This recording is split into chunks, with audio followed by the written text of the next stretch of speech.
Joseph fut haï, rejeté, puis vendu par ses frères pour 20 pièces d'argent, selon Genèse 37, verset 28. Jésus, lui, fut rejeté par son peuple et trahi pour 30 pièces d'argent par Judas, dont le nom grec correspond à Judas, l'un des frères de Joseph. Troisièmement, Joseph et Jésus ont été accusés injustement et ont souffert sans faute. Joseph fut accusé à tort par la femme de Potiphar et emprisonné, bien qu'innocent.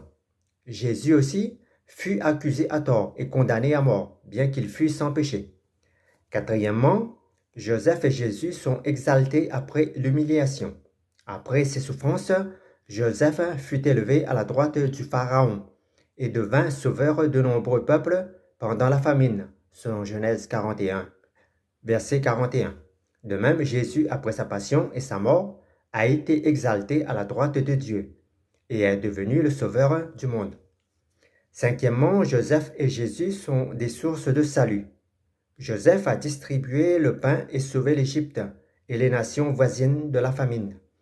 Jésus, lui, qui est le véritable pain de vie, donne le salut éternel à ceux qui viennent à lui.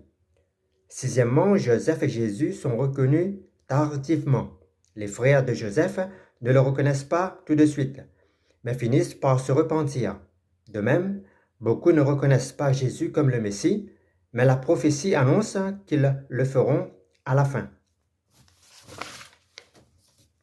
La vie de Joseph n'est pas seulement un récit historique, mais aussi une annonce prophétique du salut en Jésus-Christ. Les similitudes ne sont pas accidentelles, mais elles nous montrent comment Dieu prépare à travers l'histoire d'Israël la venue du Messie et le mystère de la rédemption. La vie de Joseph donc préfigure Jésus de manière très réelle et nous fournit de puissantes leçons sur le plan du salut. Autrement dit, cette typologie